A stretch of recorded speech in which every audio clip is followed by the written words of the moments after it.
Hello, everyone, and welcome to another episode of Page Turners Plus. The last time you saw and heard from us, we were reflecting on Astrid Roemer's On a Woman's Madness. Today, we'll be interviewing Astrid Roemer. Welcome, Astrid. Hi, Thank you. all of you. Before Nice we to get, see you. oh, nice to see you as well. Before we get into the interview, Astrid wants to make a statement on her novel, which was published in 1982. Astrid? Thank you. Okay, at that time, I wanted to expose um, something about comforting relationships or relationships comforted by love. From my point of view, it all happened in a post slavery time. My characters were driven by love, not by sexual ambitions, and intimate relationships between mature people are tend to become physical or erotic, maybe sexual.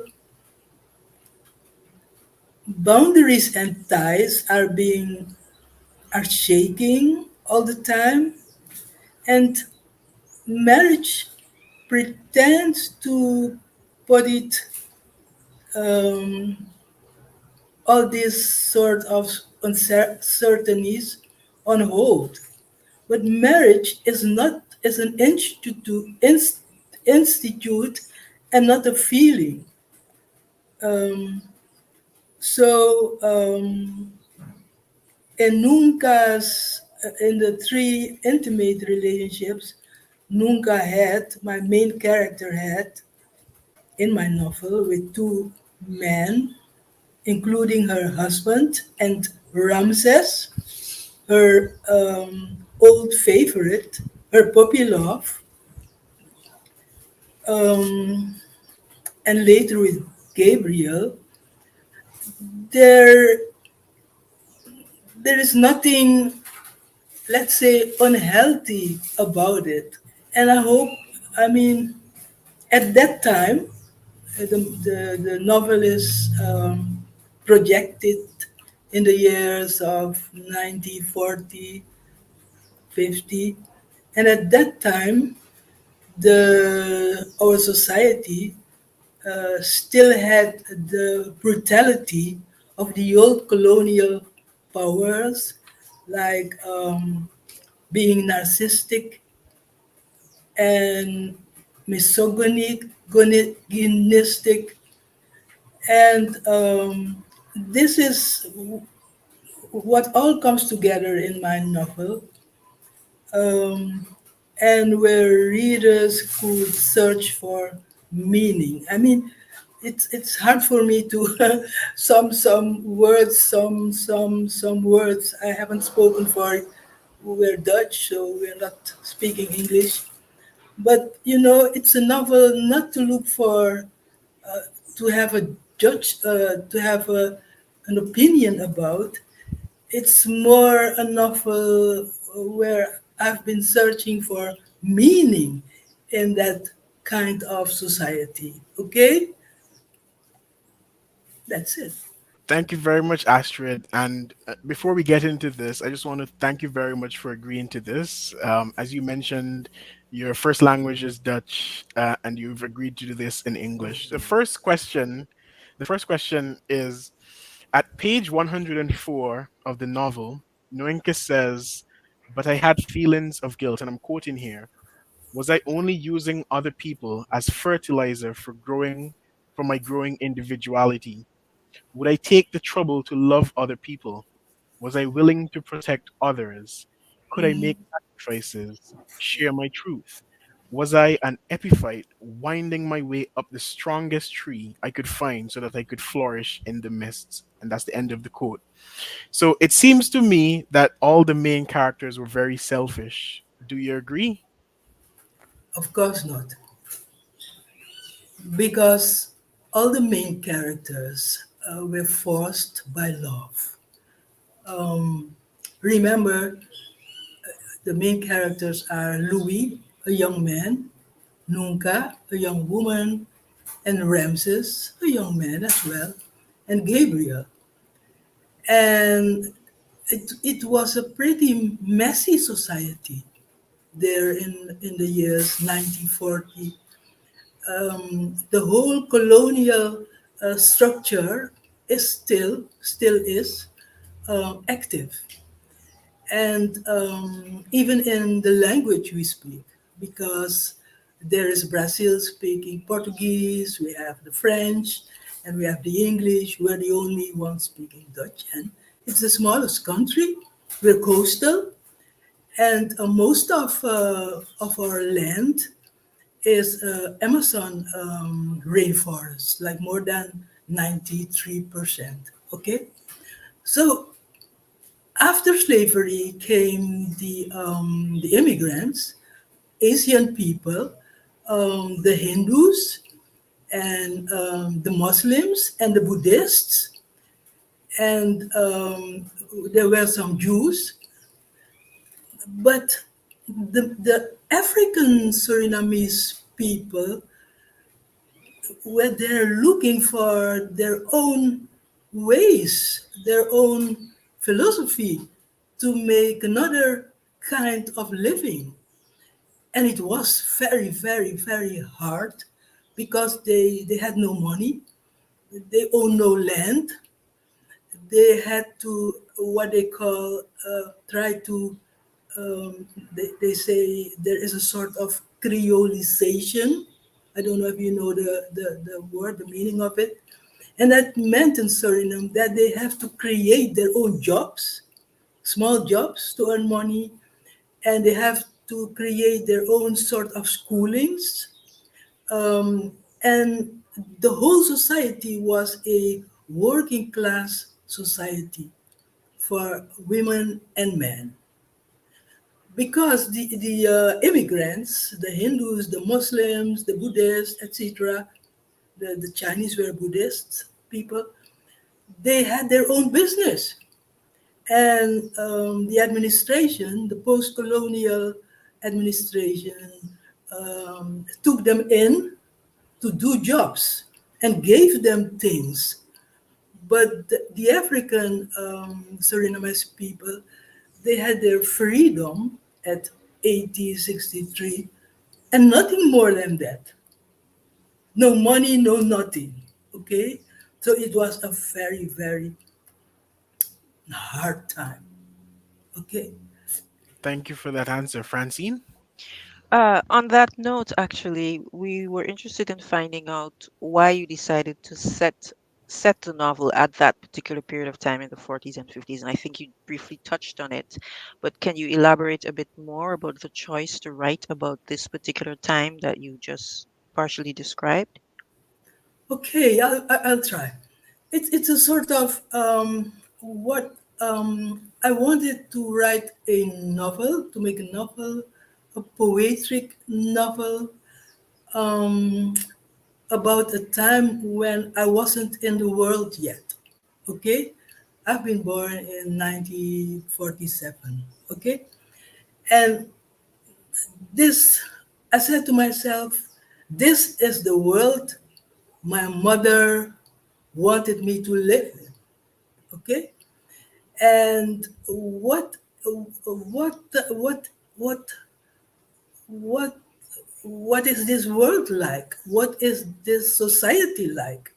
How are these people, and how will it be to be this black girl I am in a society like that?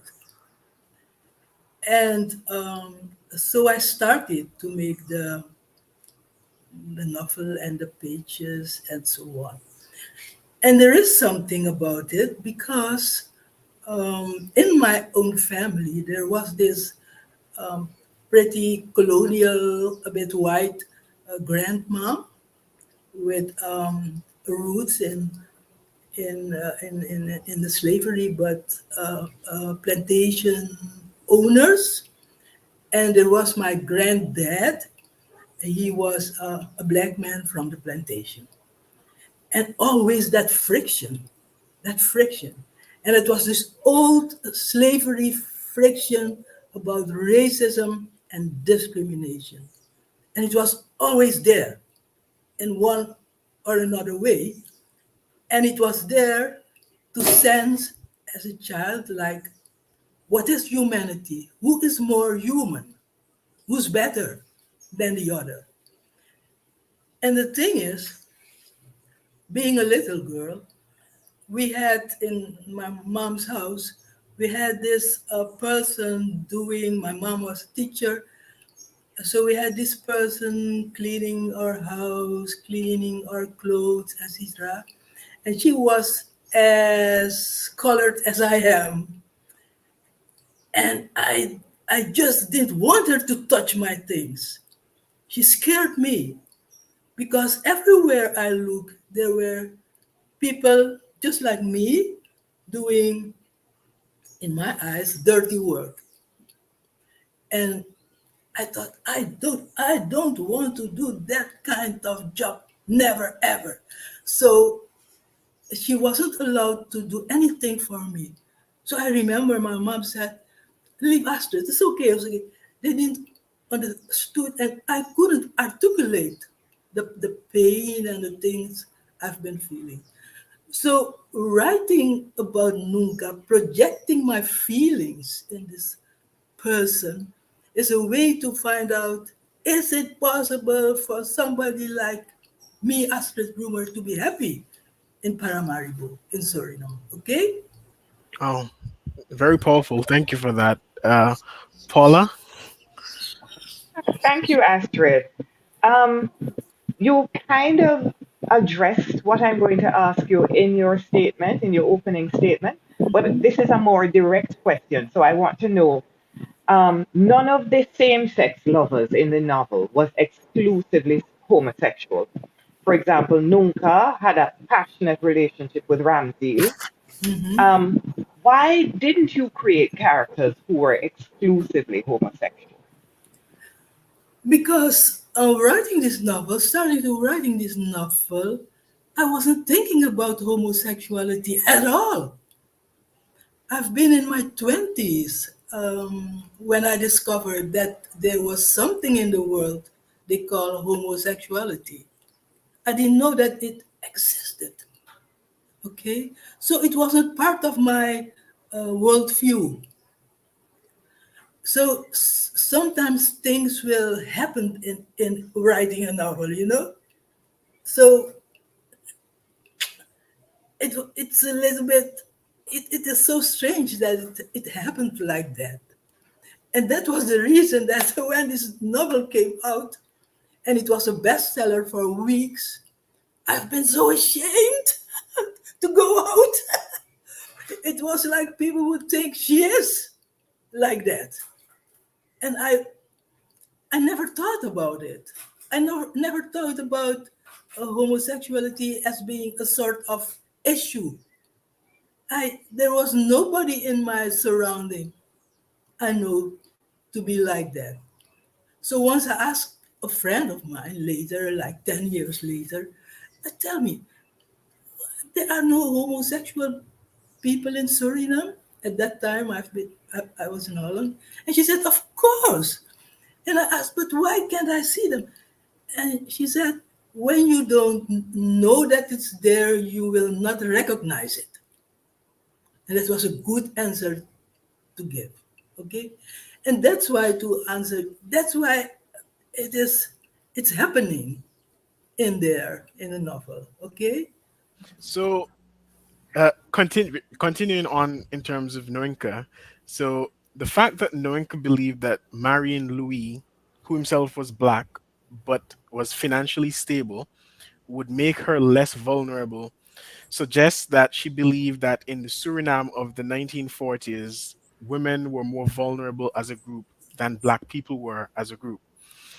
I'm also thinking of Gabrielle's inability to leave her husband because she was financially dependent on him. Mhm. Is it a fair reading of the text to say it suggests in the Suriname of that era, women of all races were more vulnerable even than black men? If so, has that changed? Well, not in terms of money, because the let's say the so-called Creole people, it's all working class. We all need money to survive, but surely in terms of let's say what we call violence against women, okay, um,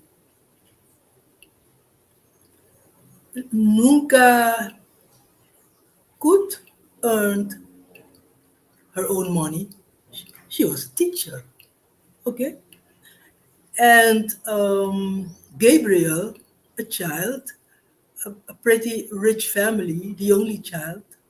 Her father was like a sort of professor, and she is a sort of metaphor to end where to heal Nunca, because her own mom, is a native, and natives in Suriname have the name or are stereotyped of being the people giving help to so-called slaves when they ran into the bushes. Okay, so saying this, she doesn't needed money at all. Okay, what she that's another part of another question is what Nunca needed was she was the youngest child. Her mom adores her. She was her eye apple, and her sisters and brothers loved her, and she was very spoiled, and she was, that sort of kid, and so, and then this happened, and she was in another part of Suriname, and she missed her mother, the comfort of coming home and eat what her mother has cooked, and look at her mother, and her mother was saying cozy things to her and things like that. She missed that, and I know it because when I was 20, my mom sent me to Holland, and I missed her like crazy. Okay, I missed her like crazy, and so when she came in Gabriel's household, there was a mother, a mom, a great sweet mom. Gabriel really loved her children. And Nunca was so moved by that. And she liked it. And she wanted to be there. And that's how the whole thing started. And Gabriel, from her side, because she was the only child and she really wanted to have a sister or a brother because her parents were very much in love and socializing all the time, she was so happy to have this woman coming to her, and their feelings going like being intertwined, and like a sort of friendship but sweeter, etc., etc. It was a healing thing, like a a sort of, sometimes you're listening to a story or a song, or you meet somebody, sometimes a stranger, and the stranger is telling you something, or you read a piece of poetry or whatever, and you hear, and there is something healing inside of you. There's something happening, and that's what happened to them. And what I did is putting the whole structure, because it still is, and it was a sort of colonial administration with the church, and the doctors, the hospitals, and the whole, that whole thing controlled by men, justice controlled by men, everything controlled by men. Okay, and I wanted to show the power of it, how difficult it is to try to avoid the colonial structures and powers, etc. Okay, you touched on the relationship with Gabrielle. Nunca's relationship with Gabrielle was about her needing some sort of healing and the mom figure. And what would you say was the necessity of a relationship with Ramses? What did that afford Nunca? And also, which of these two relationships would you say was the healthier one? Okay, um, I wanted to ask you first, what is an unhealthy relationship?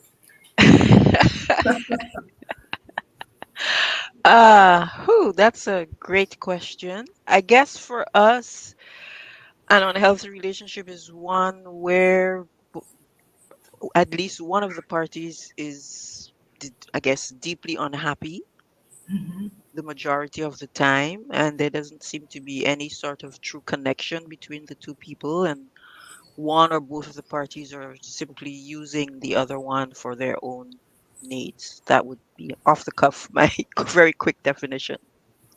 Okay, have you ever seen a arranged marriage by Hindus? Have you I ever mean, been to something like that? no, I've never actually been to. I'm aware of them, but I've never been to an Okay, arranged I wedding of an did arranged marriage. Yeah.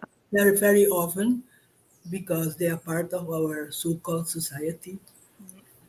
And I'll tell you, I was like a child of 6, 7, and they invited us because my mom was their teacher. And okay, and what you could see there was this bride crying all the time, just crying.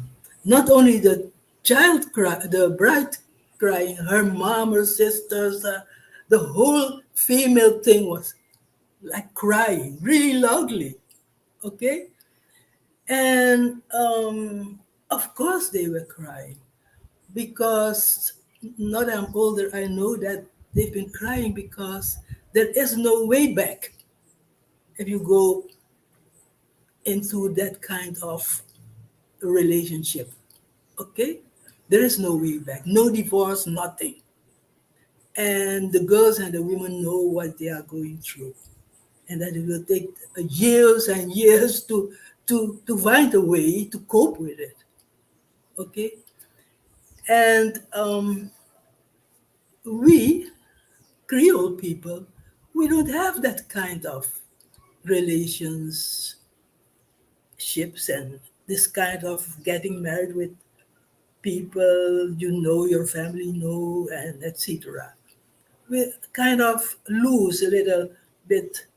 We like or love somebody, take this person home, and we don't care about if this man likes our mom or not.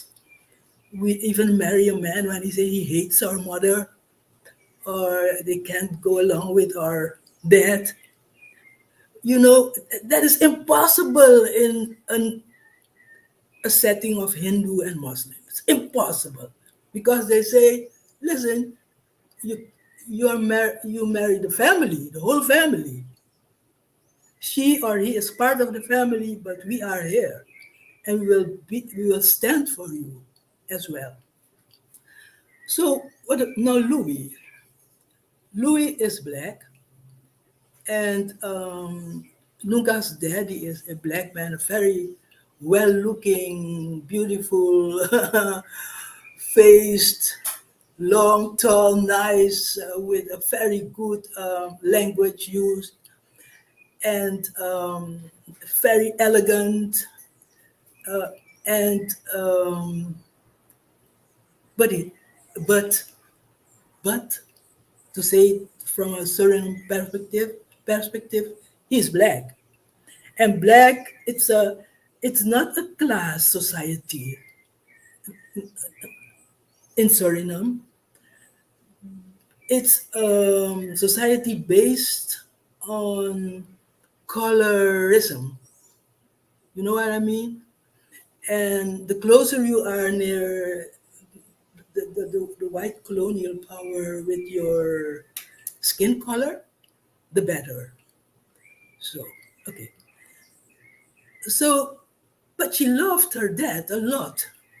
So there was not a something she doesn't like about black people. Not at all. She loved Louis.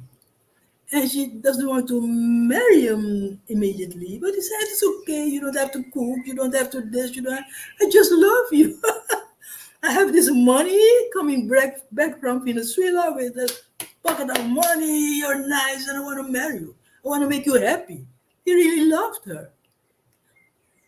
But there was this strange thing that was part of her own household.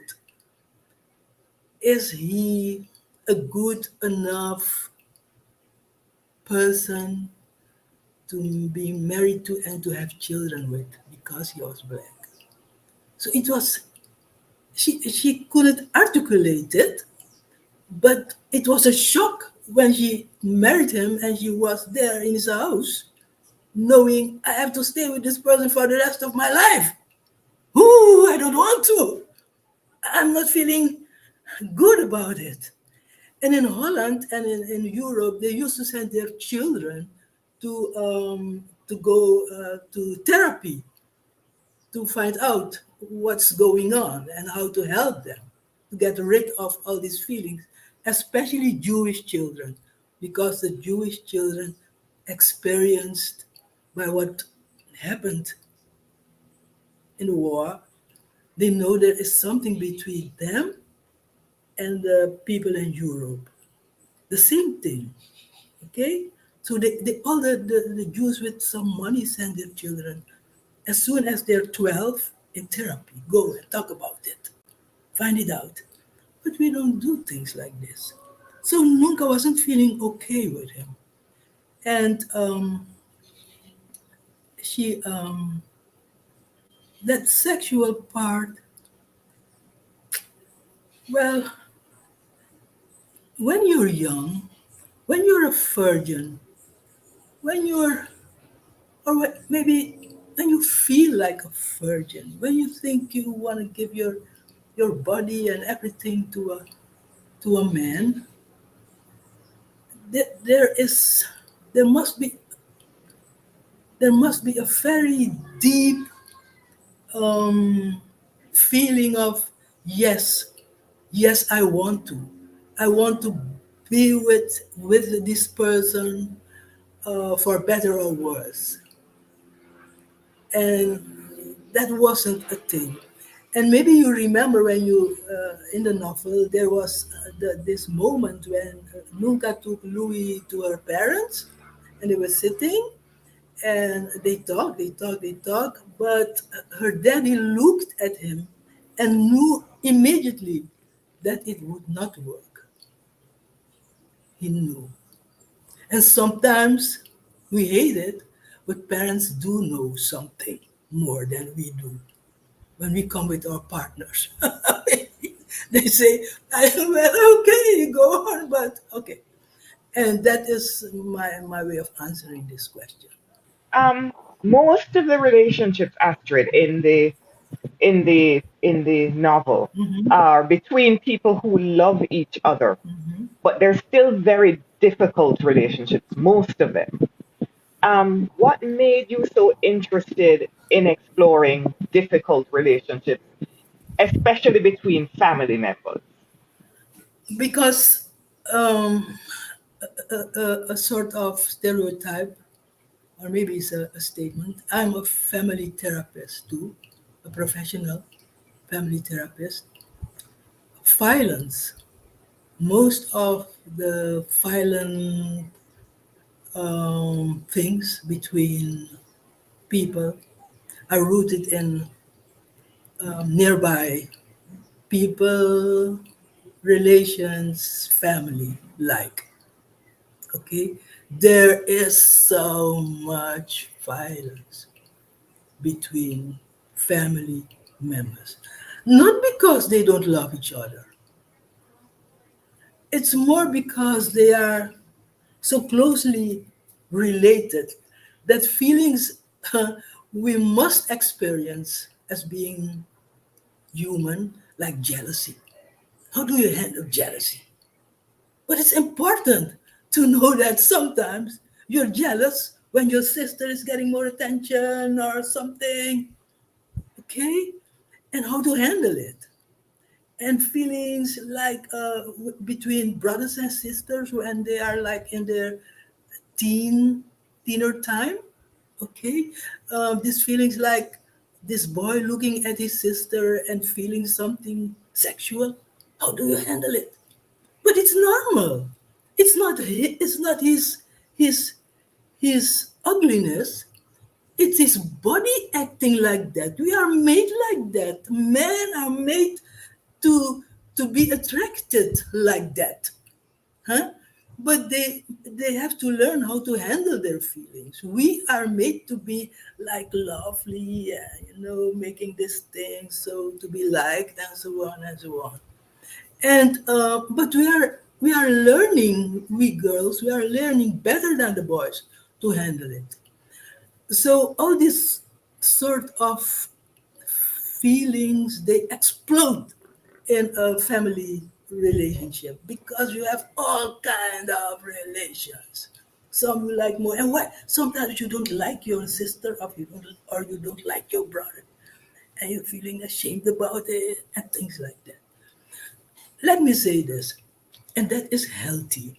It is so healthy to feel all these feelings, because if you learn to deal, to cope with all these feelings, you're a person who can be more nicer to other people around you, because you don't feel ashamed when you have a good friend and she has something better than you and you feel a little bit jealous. And well, it's not me being jealous. It's how things work in me that is keeping us going. This all these strange feelings are making us what we are. Okay, and so I can't see it as unhealthy, but I wish there there we must write more about family relationships, and we must teach our children more about their feelings, and let them speak out what they feel, and what happened with them, and so okay, that it's not bad, it's good. Our feelings are the most authentic things we experience as a person. I definitely agree there, and I kind of want to move on to honoring ancestral legacies, because that was a really strong theme in the novel. So, for example, uh, Noenka's mother is a committed Christian and professes to despise the old gods and the African ways of Noenka's father. But when Noenka is hurt, she seeks help from the goddess Anana. I hope I pronounced that correctly. So Ramses tells Nunca that, quote, if you want something to change, you have to merge with it. Yet he himself calls on the goddess Anana in a time of crisis. So the questions that I have, and this is a three-part question, I suppose. Can we realistically hold on to our ancestral traditions even though we've been transplanted to the Americas for centuries? And two, is there value in observing a syncretic system of beliefs which combine our ancestral ways with what our colonizers imposed on us? And the last part is, are the ancestral ways and our colonizers' ways impossible to reconcile? Okay, I'll start with the last one. Yes, they are impossible to reconcile. I love this one. I love it because, you know,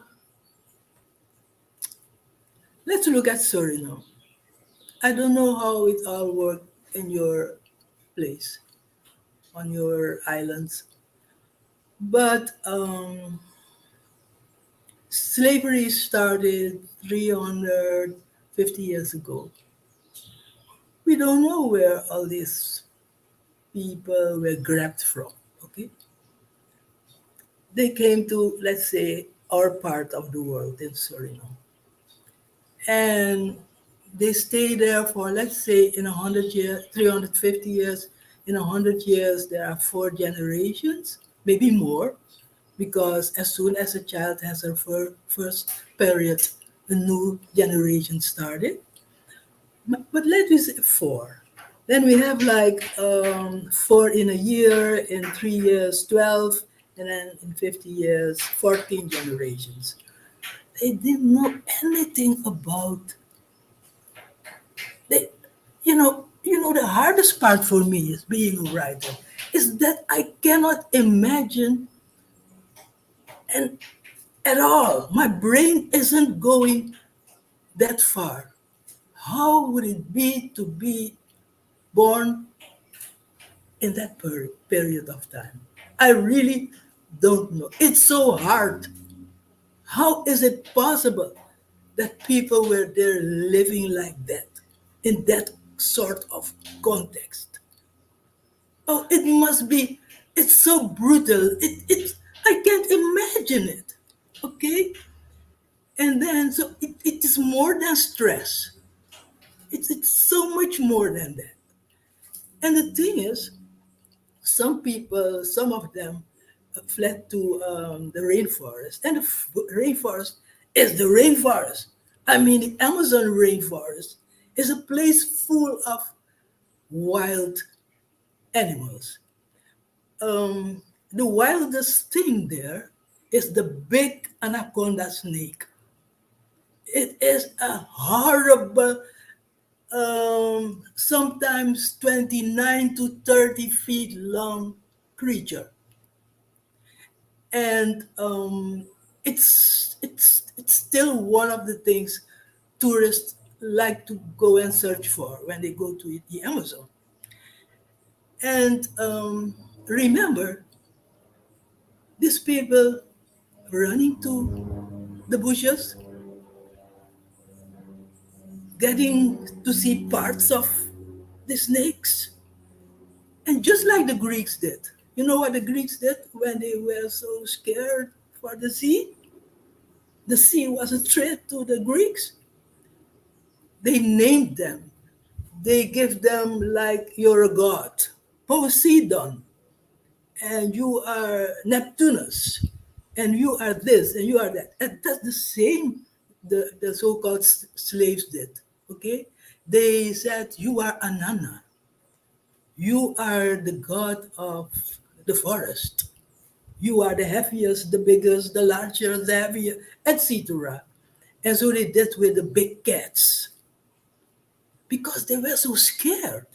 They couldn't they couldn't handle all this wonderful, great, strong creatures. Okay, okay.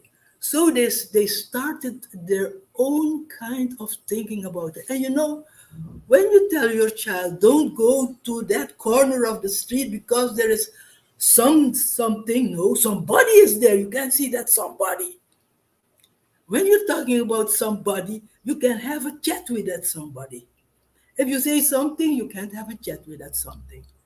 But if you say it's somebody, you can bring like things to eat and put flowers and ask that somebody. That's why we made a God.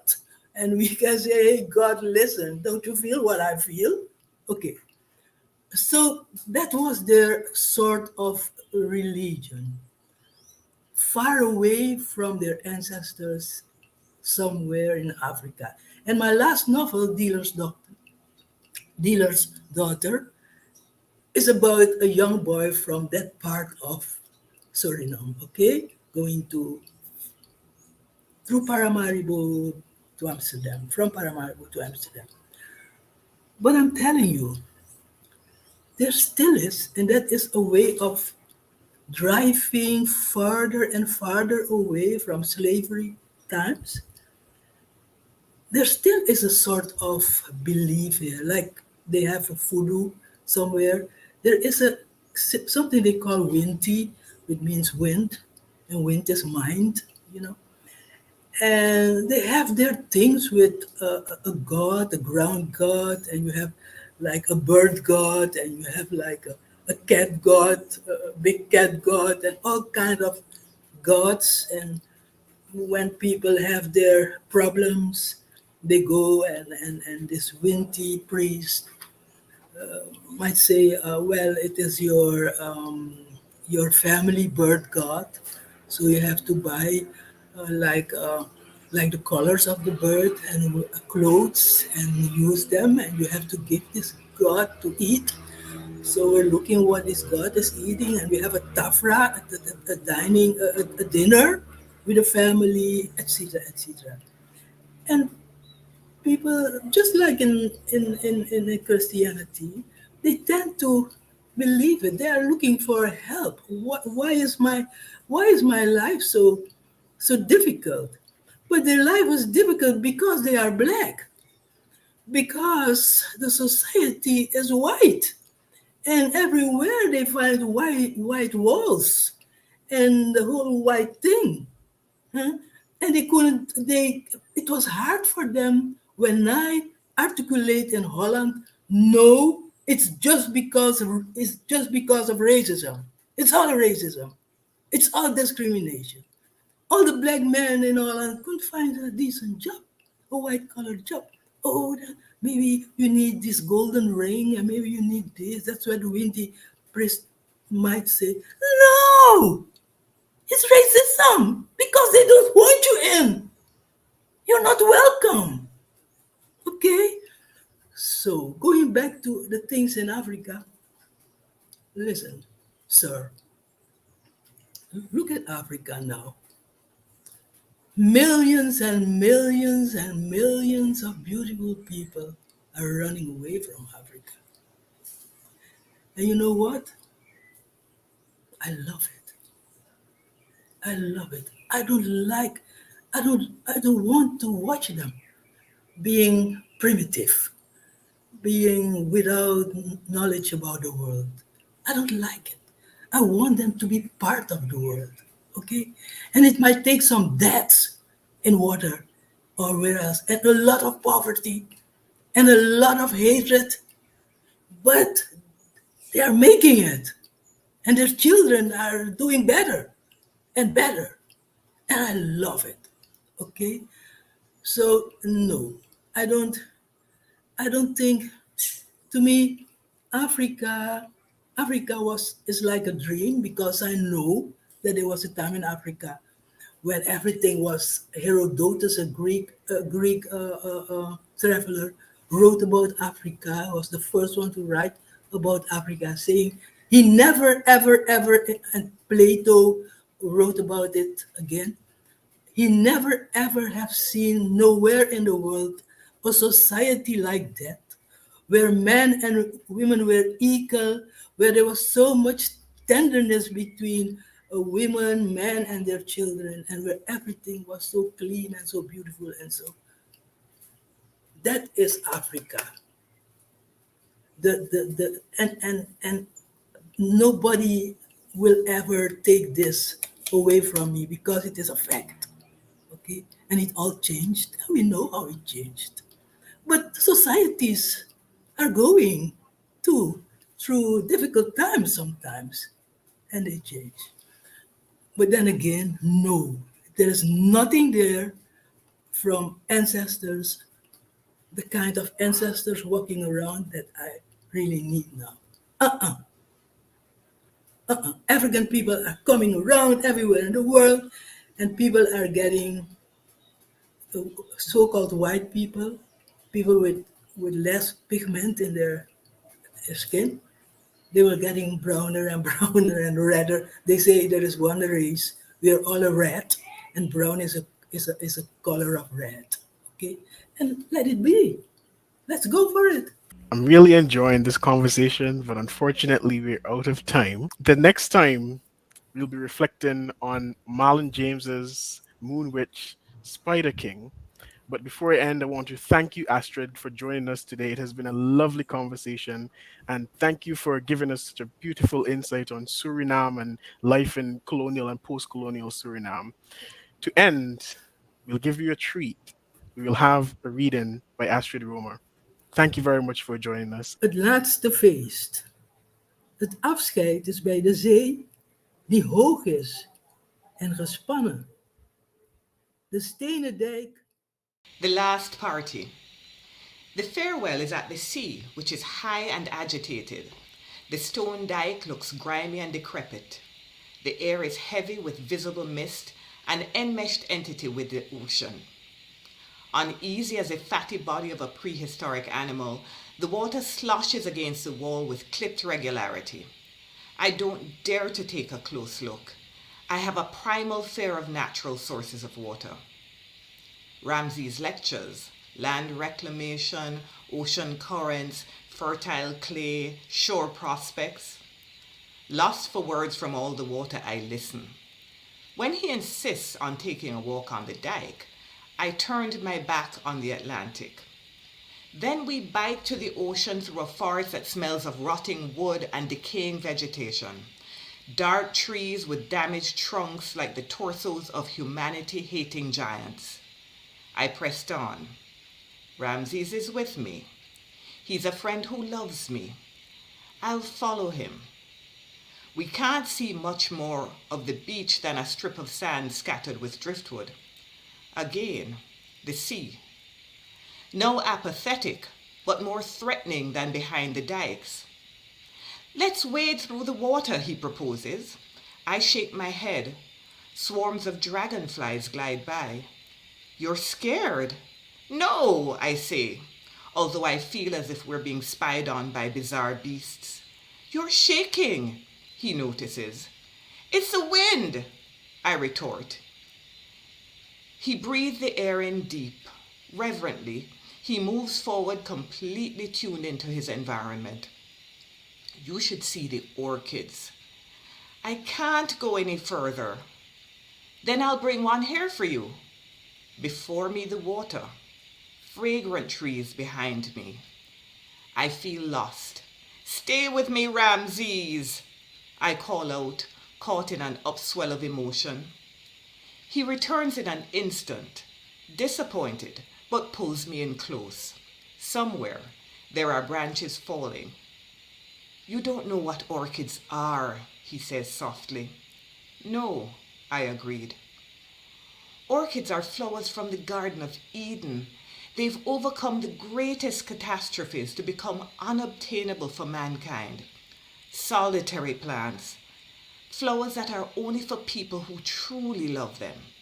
They spread themselves across the earth in so many incredible shapes and colors. Sun, rain, wind, ice, they withstand it all. They are indescribable. It moved me, without my being able to picture what he meant. I loved wild roses and deciduous trees in bloom. He'd looked at me as if revealing a secret as he said, It's crazy, Nunca, but orchids keep me alive. And your parakeets? I said, my voice small, but his tongue was between my teeth and his saliva slid down my throat. When we came into the kitchen, my mother and Lady Morgan are standing by the counter.